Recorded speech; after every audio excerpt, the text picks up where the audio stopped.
Hey guys, and welcome to part 7 of my set of tutorials on how to create rocks. And in this video we're actually going to talk about how to set up the UI in ZBrush, which even though it doesn't really have anything to do with rocks, it's definitely something that will help you out in the long run, so you don't have to spend too much time looking for things.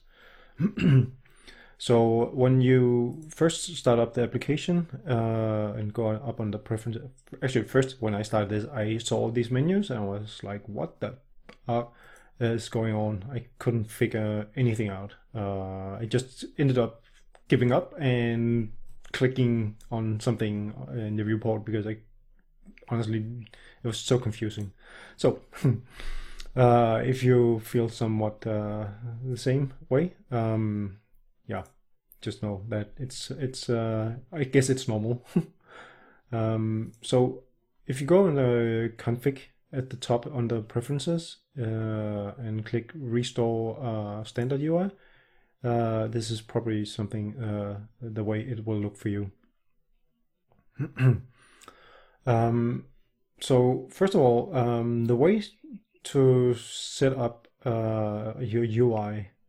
Actually, no, let's do something else. The way to set up hotkeys, you can set up hotkeys for almost anything, and a lot of stuff has already hotkeys. So everything that has a button, you can set a hotkey for.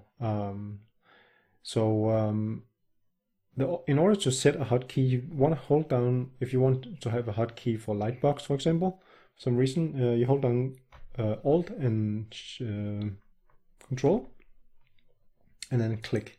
And you want to just after you clicked, let go. And then you want to press the key that you want mapped to this one. So I'm just going to pick some random button. And then it says hotkey is assigned successfully. So every time you now press that key, it's going to activate Lightbox. And you can turn that off just by pressing it. And that also works with brushes. So for example, if I want quick access to my, let's say, where is it? What you can do is to type the first letter, for example, S, because I'm looking for the trim smooth, but that starts with a T. God damn it. Trim smooth border here. So if I want access to this one, and this is actually an interesting one. So no, it's not that interesting. So you want to put your mouse here, Alt and Control again, and then click. And then again, you press your hotkey. I'm just going to use the same one. And it's going to say it's already assigned to something, so I'm going to say OK. And then every time I press that key, if I switch to a different brush, it's just going to switch back to that one. So it's an easy way to set it up. So I can definitely recommend that you spend some time setting up some nice hotkeys for some of the brushes that you will end up using the most, because it's going to save you a ton of time. So a few places it's going to act a little bit different, and one of them is actually no, that's not true. That's something different. Sorry, I'm messing up things. So if we switch to the UI, if you remember under configuration where we restore to the standard UI, you can also enable customize. So this one, it looks kind of indented, and so you can easily miss it. But if you click that one, you can see there's a new space popping up here, and something went on down here. And what that means is that you can now drag stuff in here. So for example, if I wanted a button, the trim smooth border, I wanted this one to go down here. Normally you would think, maybe I can just hold it down and drag. No, I cannot. And I cannot Alt Control drag. Nope. The way to do it is to go to the brush up here, and you can see here it is selected, but also here you have a smaller version of it, and that's damn confusing. But so Control, Alt Control, and then drag this one down here. So now you can dock it either here or here. So let's just dock it here. So that means that you can, if you want to move it again, just hold down Control and Alt and then drag it around. So you can put it wherever you want. Yeah, you can put it up here if you want, for that matter. And if you want to get rid of it, just drag it out here. So luckily it's a little bit easier for some of the other things. For example, I use the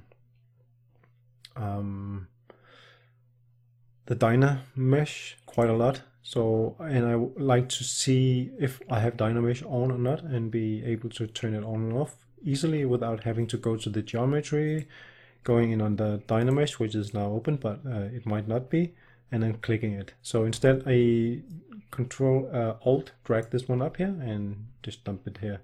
So that means I can turn it on and off easily without having this geometry tab open. So I'm not gonna spend too much time more on this because it's primarily up to yourself how you want to set this up. But yeah, just put the stuff that you need most up here and you'll be fine.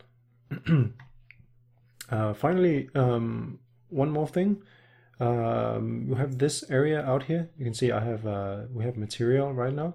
What I did with this was to take actually the C plugin because I often use it and I have to find some of these plugins up here. So you can drag this one down here and plug it in here.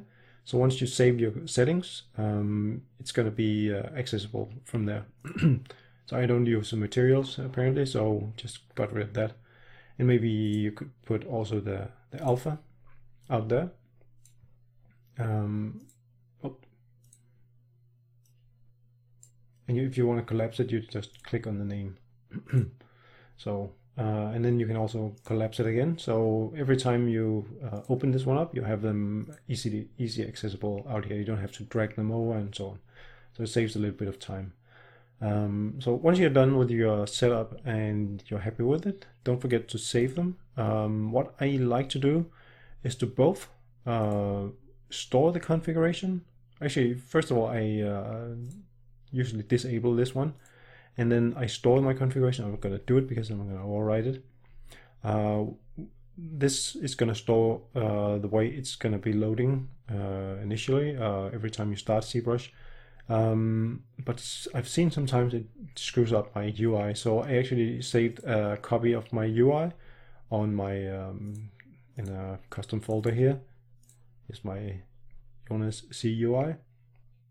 So in case my my default setup UI is trashed, I can always get it from here.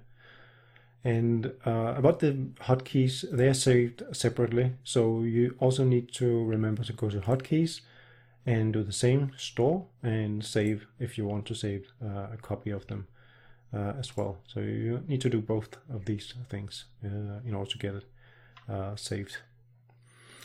So I hope that is going to be helpful for somebody else. It was damn confusing for me, I can tell. Thank you for watching and be seeing you in the next. Bye bye.